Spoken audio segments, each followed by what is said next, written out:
Hello everyone, welcome to my General Hospital official channel. I hope everyone is having a wonderful day.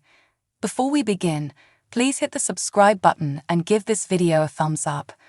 Alexis was pleasantly relieved to find that Molly and Christina had reached an agreement after months of squabbling at Molly and TJ's apartment.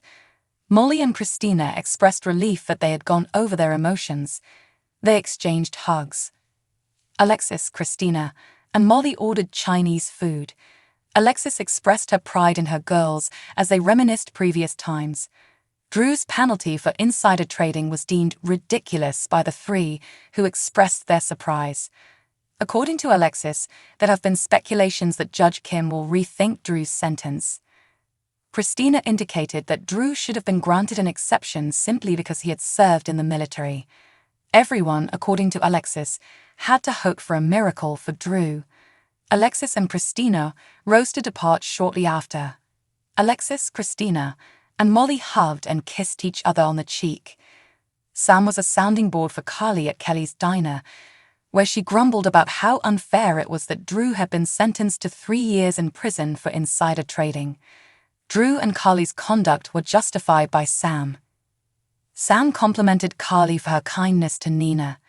Nina, Carly asserted, had not changed at all, and she questioned why anyone would ever trust Nina again. Carly and Sam recounted how they had once been bitter enemies, but had subsequently become friends. Carly and Sam exchanged Halloween greetings. Carly was pleased when she turned to see Drew standing outside the diner after Sam had left. "Is it really you?" Carly inquired as to when Drew entered. Drew and Carly kissed. Drew mentioned that Carly was his first destination after leaving Pentonville earlier that night. They claimed to adore one another. Willow had another dream in the gatehouse at the Quartermain estate, in which Harmony warned her that there was someone she couldn't trust. Willow told Michael that she couldn't figure out who Harmony was warning her about. Willow stated that she believed Harmony was attempting to imply that someone close to Willow was lying. Michael recalled confronting Nina about telling Martin to notify the SEC about Drew and Carly's insider trading. Willow seemed ecstatic as she mentioned how great she and Nina were getting along. Willow added that she hoped to accept Nina's invitation to visit Montreal. Michael grumbled that he hadn't expected Willow to be interested in the trip. Willow stated that the vacation will be another enjoyable experience for their family. Willow inquired as to if it disturbed Michael that she was beginning to believe she and Nina may have a genuine connection. Michael asserted that all he cared about was the pleasure of his family. Laura and Kevin were sipping wine in their penthouse. Laura asked Kevin for a hint regarding what Charlotte mentioned during her therapy appointment. Charlotte hadn't told Kevin much except that she felt protective of Valentine. Kevin remarked that Valentine had been Charlotte's one constant. Laura believed Victor had filled Charlotte's mind with lies and misconceptions regarding Anna. Victor has persuaded Charlotte that she should despise Anna, that she should injure Anna. Laura expressed concern. Anna noticed a name from one of Maxie's storage files at her old apartment. Anna called Robert and instructed him to wait for her in his office. Anna reached for a revolver from a neighboring drawer as she prepared to leave. Anna showed Robert a file in his office that she said was evidence of a colossal screw-up from many years ago. A list of names was included in the memo. Anna recognized one of the names as that of a man named Forsyth. Anna told a hazy story about Forsyth being a member of the intelligence community, and she claimed to have witnessed an occurrence many years earlier. Anna determined that Forsyth was the guy who was stalking her. Valentine made Charlotte, Jake, Danny, and Georgie vow to stay together as the kids prepared to go trick-or-treating somewhere in Port Charles. Valentine appeared tense as he provided directions. Charlotte sneaked away from the gathering after the kids had left. Charlotte opened her backpack and examined the contents. Charlotte dressed into a black-robed costume with a matching hood that resembled the hermit from Victor's tarot cards. When Jake, Georgie, and Danny couldn't find Charlotte, they all panicked. Jake went off to look for Charlotte. Soon after, Tenny and Georgie informed Valentine that Charlotte had gone missing and that Jake had gone to look for her.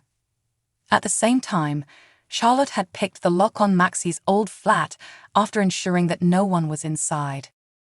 Charlotte moved around the room with a flashlight after turning off the lights before uncovering the chest containing Anna's paperwork. Charlotte remembered Victor's letter advising her not to trust Anna. Anna approached from outside as Charlotte shone her flashlight on a file. When Anna found that someone was inside, she began to unlock the door. Anna took a step back and calmly reached for her revolver. Charlotte's flashlight went out at the same time. Anna slowly opened the door, pointing her revolver. "Freeze!" shouted Anna. Anna fired when Charlotte turned around. According to General Hospital spoilers, Eddie Main, alias Ned Quatermain's life is about to change drastically in the coming weeks.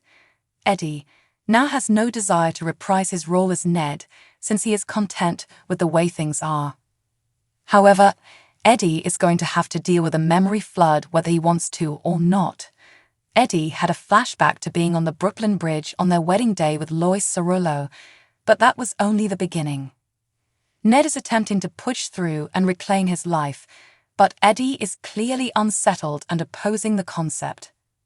Of course, there will have to be a tipping point, so something significant will occur this November.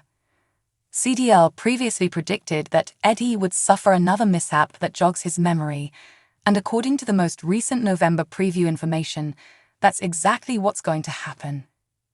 Eddie lost his memory due to an accident, but now he's about to confront one that will ostensibly result in whole recall. Many fans are sick of the Eddie plot by this point, so most of us will gladly welcome Ned back. Naturally, this implies we'll be saying farewell to Eddie in the not-too-distant future. Ned will recover his life, but it may be similar to what happened in Nixon Falls with Mike as Sonny Corinthos. When it comes to his personality, Sonny has always felt that he kept a tiny piece of Mike since returning home from that tragedy. The same might be said about Ned once he remembers his old existence. There may be vestiges of Eddie left behind, but what matters is that he remembers the people he cares about. Olivia Quatermain will be overjoyed, and she will be hoping to get her marriage back on track. Will Ned remember Nina Corinthos' part in tipping off Carly Spencer, Laura Wright, and Drew Kane to the SEC when his memories return? Ned may remember practically everything except what happened right before his pool dive. On the other hand, it's possible that Ned will recall Nina's remorse and find himself eager to spill the beans. According to General Hospital teasers, Eddie is in for some surprises and upheavals anyway, so stay tuned for more on Ned's memory restoration and all the wacky news that will follow. So what do you guys think about this update? Let me know in the comments below. And if you like my videos, please press like and subscribe for more. I'll see you guys next time.